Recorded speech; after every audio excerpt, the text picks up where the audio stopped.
In the scorching desert of ancient Mesopotamia, where the air rippled with heat and the very earth seemed to burn beneath the marching sandals of Rome's legions, one of the most powerful men of the ancient world was about to meet a fate so grotesque, so humiliating, that it would echo in memory long after his bones were dust. His name was Marcus Licinius Crassus, and he was not just another senator or general.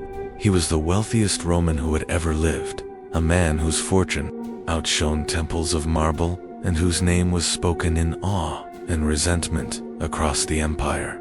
But for all his riches, for all the sprawling estates, the legions of slaves, and the political power his gold could buy, Crassus suffered from one unshakable truth.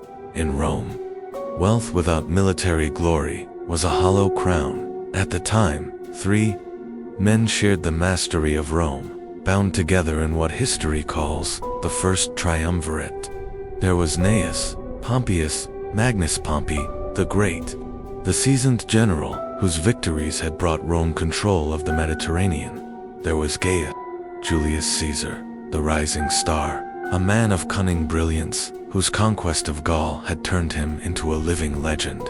And then there was Marcus Crassus, the third wheel, the banker among warriors, the man whose power came not from the sword but from the purse. To his peers in the Senate, Crassus was less a hero of Rome than a parasite wrapped in purple robes, a figure who had bought his way into power but never truly earned it with blood and steel. The insult gnawed at him. At 60 years old, Crassus could have lived the rest of his days in unparalleled luxury. He had more wealth than any other Roman before or after, wealth so vast it seemed to rival the state treasury itself.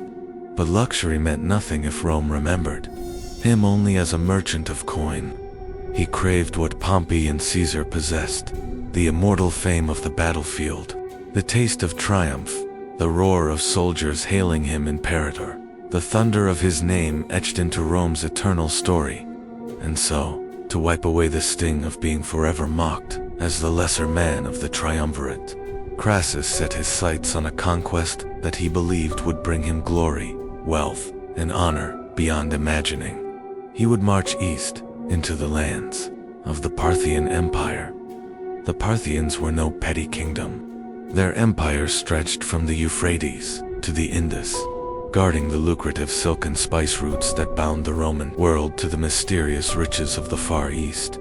To conquer Parthian would mean more than gold. It would mean control of the world's lifelines and the transformation of Rome into the sole master of East and West.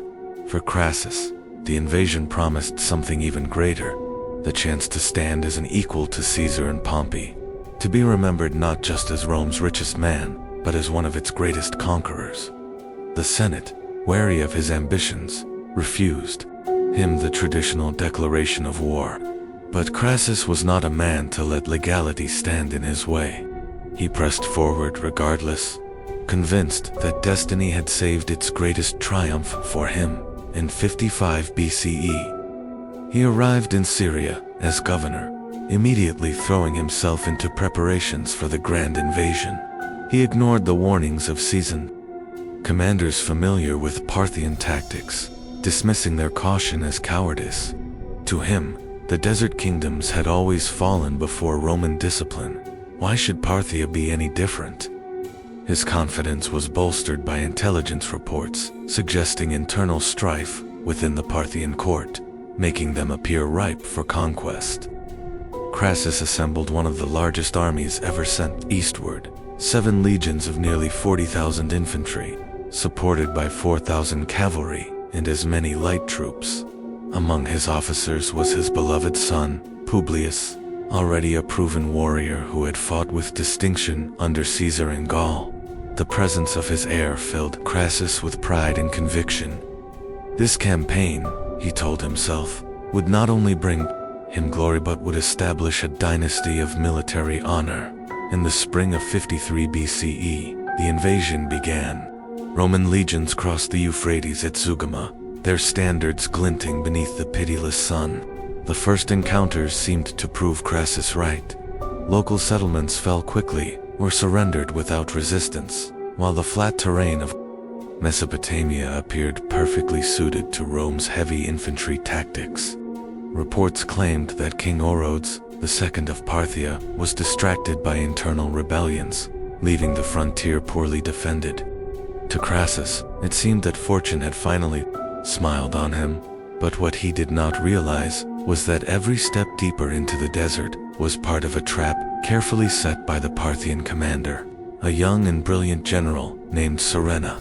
Unlike the disorganized barbarian tribes that Roman propaganda so often described, the Parthians were a sophisticated power, masters of cavalry warfare.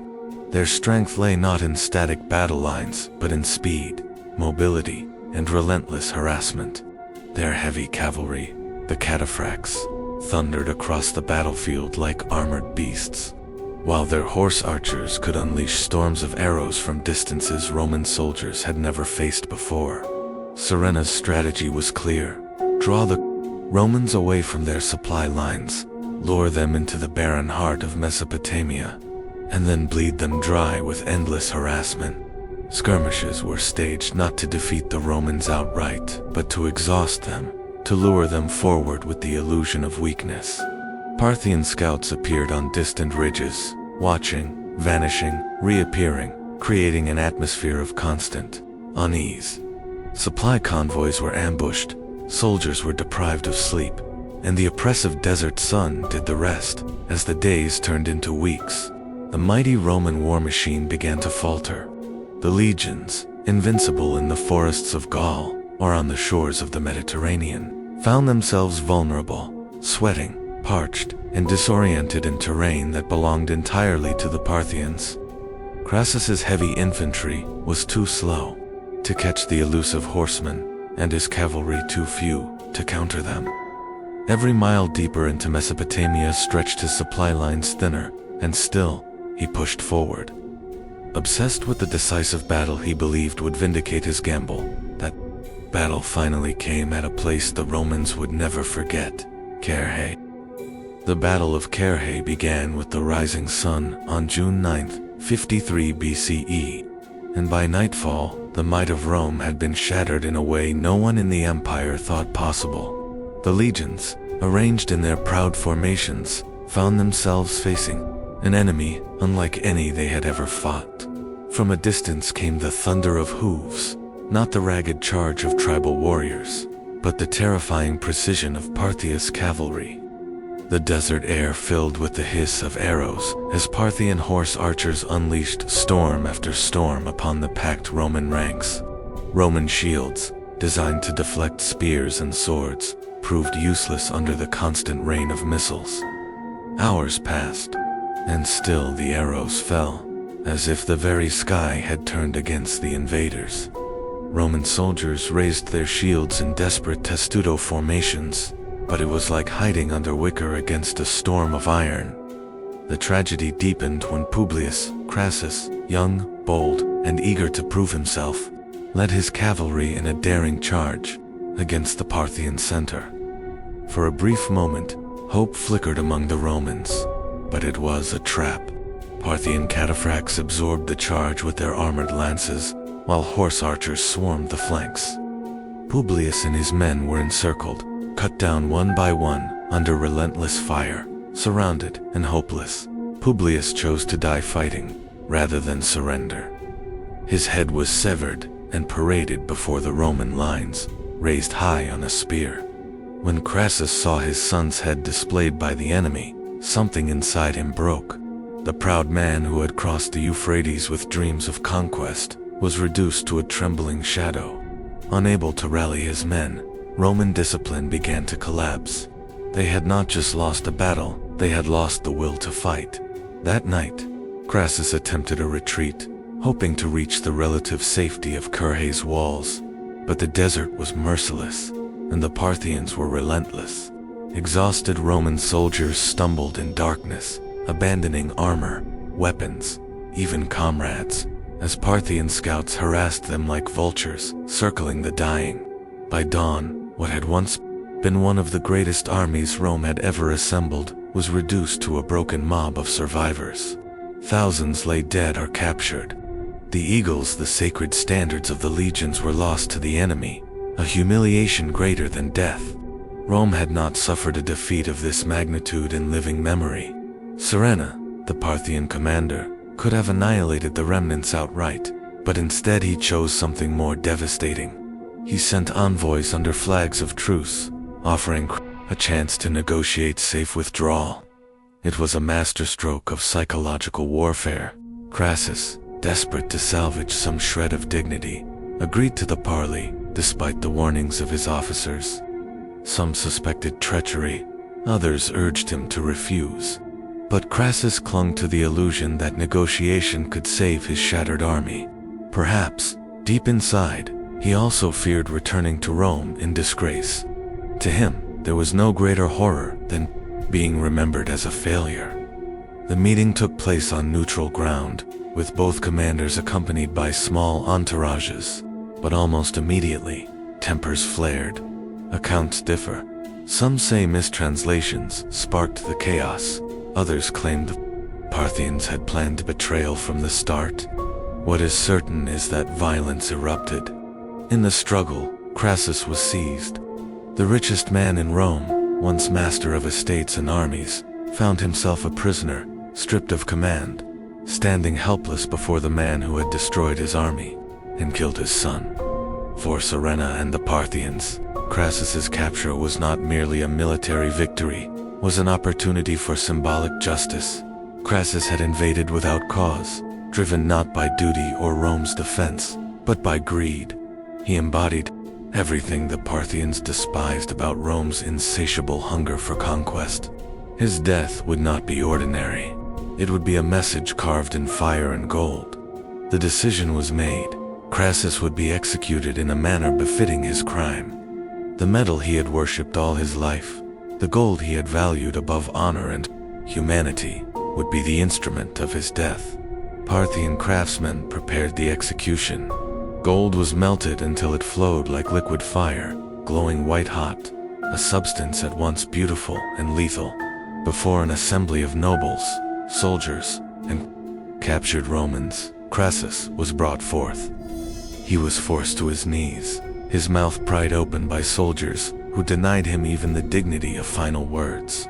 Slowly, deliberately, the molten gold was poured down his throat. The liquid metals seared his mouth, his throat, his insides, as his body convulsed in unspeakable agony. The richest man in Rome died choking on the very thing he loved most. His golden death was a grotesque parody of his life's obsession, a spectacle designed to burn itself into memory. Some say the Parthians then severed his head and sent it to King Orodes II, who used it as a prop in a play performed at court. Actors staged Euripides' tragedy, the Bacchae, with Crassus's head standing in for that of the slain king Pentheosa. Cruel reminder that hubris invites destruction. Others claim the molten gold story may have been invented later as symbolic propaganda, but whether literal or not, it captured the truth of Crassus's downfall more powerfully than any historian's analysis. The man who had worshipped gold above all else was consumed by it. News of Crassus's death spread quickly, and its shock waves rippled through Rome. The invincible legions had been destroyed by an eastern enemy. The myth of Roman superiority cracked beneath the desert sun of Carrhae. In the Senate, fear and panic spread. The loss of so many soldiers, the capture of Roman standards, and the brutal humiliation of their commander shattered confidence in Rome's destiny. The carefully balanced triumvirate collapsed with Crassus's death. Without his wealth to hold them together, Pompey and Caesar became rivals, locked on a collision course. Within years, Rome descended into civil war. The Republic, already fragile, began its final descent into tyranny and empire. For the Parthians, the victory was both practical and symbolic. They had destroyed one of the greatest Roman armies ever assembled, proven their military sophistication, and sent a message that Rome's ambitions had limits. Serena himself, however, did not live long to savor his triumph. His success had made him too powerful, too celebrated, and King Orodes, fearing his general's popularity, had him executed. But the lesson of Carhae endured. Rome was not invincible, and greed could destroy even the mightiest of men in the years that followed. The legacy of Crassus's golden death became legend. Roman writers such as Plutarch retold the tale as a moral warning about the corrupting influence of wealth and the dangers of ambition without wisdom. Poets and philosophers used the image of molten gold as a metaphor for how desire can consume its worshippers. Even centuries later, when emperors considered campaigns in the East, they did so with Carhae in mind, wary of repeating Crassus's folly. Archaeologists at the site of the battle still uncover weapons, armor, and bones. Grim reminders of the disaster that ended not only a man's life, but the illusion of Rome's invincibility.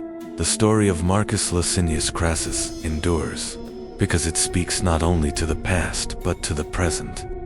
He was a man who had everything: wealth beyond measure, power in the highest circles of Rome, influence over nations, and yet it was not enough. His hunger for more drove him into a desert from which he would never return. His death by molten gold, whether literal or symbolic, remains one of history's most haunting lessons, that the treasures we crave most can become the very instruments of our destruction. As we look back across the centuries, the whispers of Carhae still echo in the dust of Mesopotamia. They remind us that glory built on greed is fragile, that ambition unchecked by wisdom leads only to ruin, and that wealth without honor is as deadly as the molten gold that silenced Rome's richest man. Crassus believed he would carve his name, alongside Caesar and Pompey, as one of the eternal masters of Rome. Instead, his golden throat became a warning, one that still speaks today: know when enough is truly enough.